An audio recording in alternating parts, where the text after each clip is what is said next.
अब 11 ऋचा वाले पंचम सूक्त का आरंभ है। उसके प्रथम मंत्र से विद्वान के विषय को कहते हैं। भावार्थ, जो अध्यापक जन पवित्र अंतःकरण वालों में विद्या का संस्कार डालते हैं, वे सूर्य के सदृश प्रताप से युक्त होते हैं। भावार्थ, हे विद्वान, जैसे गौ सबके सुख के लिए दुग्ध देती है, वैसे सबके सुख के लिए सत्य विद्या के उपदेशों को निरंतर वर्षाइए। अब राज विषय को अगले मंत्रों में कहते हैं। भावार्थ, हे राजन, आप बड़े ऐश्वर्य को प्राप्त होके प्रजा के रक्षण के लिए सर्वत्र भ्रमण कीजिए। भावार्थ, राजा और राजपुरुष विभाग करके अपने-अपने अंश अर्थात हिस्से को ग्रहण करें और प्रजाओं के लिए देवें।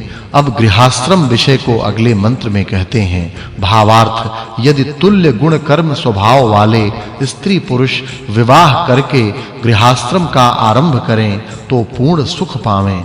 भावार्थ, जैसे रात्रि और दिन एक साथ ही वर्तमान हैं, वैसे ही जिन्होंने विवाह किया ऐसे स्त्री पुरुष वर्ताव करें।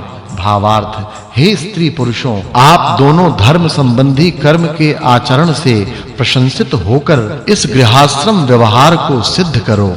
भावार्थ, हे स्त्री पुरुषों, आप लोग विद्या, उत्तम प्रकार शिक्षित वाणी और भूमि के राज्य को सुख के लिए प्राप्त होइए। अब राजा प्रजा विषय को कहते हैं। भावार्थ, इस मंत्र में वाचक् लुप्तोपमा अलंकार है। हे मनुष्यों, आप लोग परमेश्वर के सदृश वर्ताव करके सबके कल्याण को करो। अब विद्या ग्रहण विषय को अगले मंत्रों में कहते हैं। भावार्थ, जो विद्वानों के हृदयों में स्थित और विद्या के प्रभाव से उत्पन्न हुए नामों को जानते हैं, वे बहुत सुख मनुष्यों को प्राप्त कराते हैं। भावार्थ, मनुष्य विद्या और श्रेष्ठ कर्म से अग्नि की विद्या को ग्रहण कर विद्वानों का सत्कार करके मनुष्यों के हित को निरंतर करें। इस सूक्त में विद्वान, राजा, गृहाश्रम, राज प्रजा विषय और विद्या ग्रहण का वर्णन करने से इस सूक्त के अर्थ की इससे पूर्व सूक्त के अर्थ के साथ संगति जाननी चाहिए।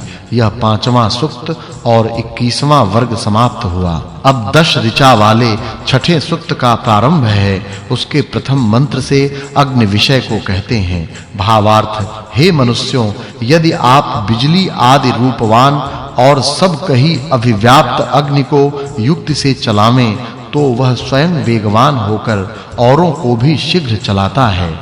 भावार्थ, हे मनुष्यों, आप लोग अग्नि आदि पदार्थ के विज्ञान से चतुर होकर अध्यापकों के लिए ऐश्वर्य की प्राप्ति कराइए। फिर अग्नि विषय को अगले मंत्र में कहते हैं। भावार्थ, हे मनुष्यों, अग्नि ही उत्तम प्रकार साधित किया गया सुख देने वाला होता है, जिससे आप लोग ऐश्वर्य की वृद्धि करो। भावार्थ, हे विद्वन, जिस अग्नि आदि की विद्या को आप जानते हैं और जिस विद्या से आपकी प्रशंसा होती है, उसका हम लोगों को बोध दीजिए। भावार्थ, जो विद्वान लोग अग्नि आदिकों से कार्यों को सिद्ध करते हैं, उनके काम सिद्ध होते हैं। भावार्थ, हे मनुष्यों, जो पृथ्वी में अग्नि आदि पदार्थ हैं, उनको जान के फिर ईश्वर को जानो। फिर अग्नि विद्या के उपदेश को कहते हैं। भावार्थ, जैसे घोड़े और गौएं पैरों से दौड़ती हैं, वैसे ही अग्नि के तेज शीघ्र चलते हैं और जो अग्न्यादिकों के संप्रयोग करने को जानते हैं,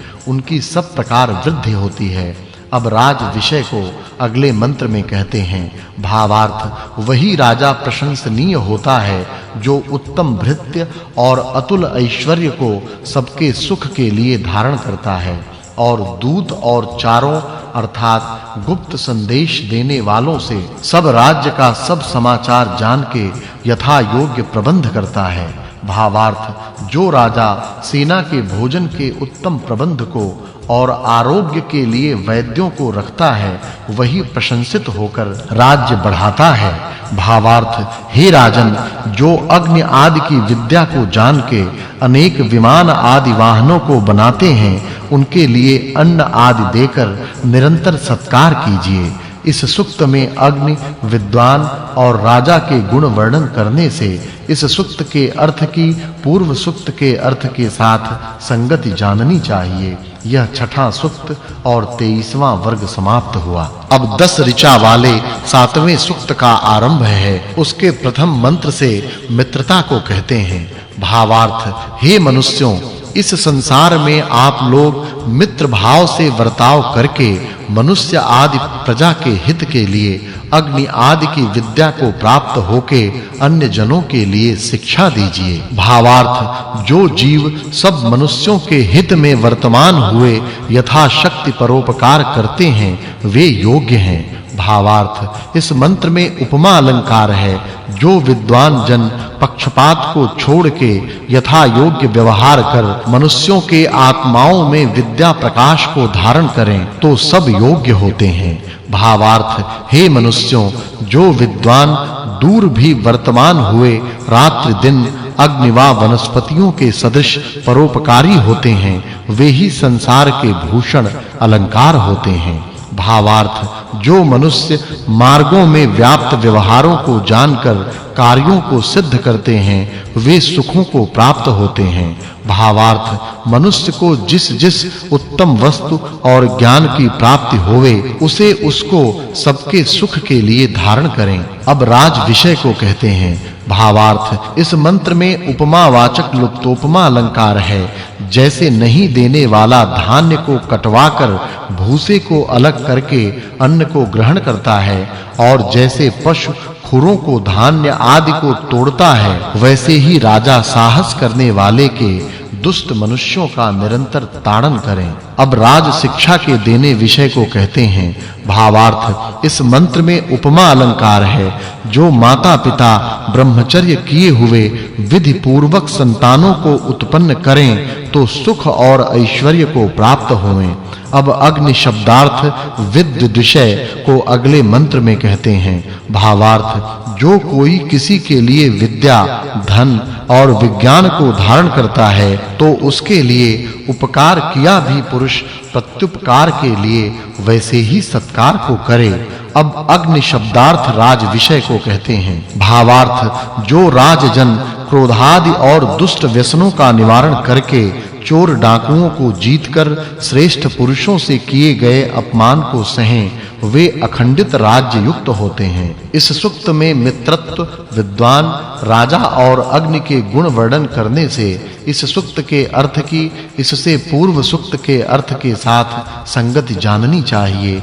यह सप्तम सूक्त और 25वां वर्ग समाप्त हुआ। अब 7 ऋचा वाले 8वें सूक्त का आरंभ है। उसके प्रथम मंत्र से अग्नि शब्दार्थ गृहाश्रम के विषय को कहते हैं। भावार्थ, हे मनुष्यों, जो आप लोगों की विद्या और दान आदिकों से वृद्धि करते हैं उनका आप लोग निरंतर सत्कार करो।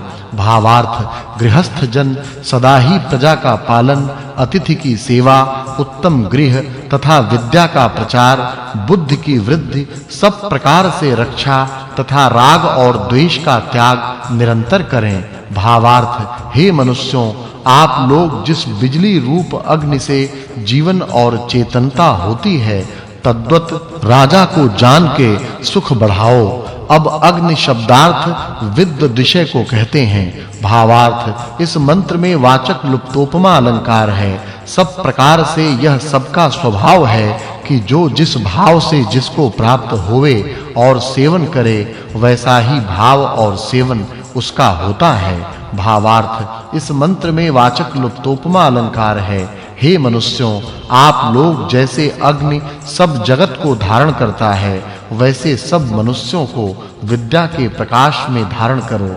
भावार्थ, इस मंत्र में वाचक् लुप्तोपमा अलंकार है। मनुष्य विद्वानों के संग के बिना अग्नियों के गुण और अग्नियों आदि के संयोग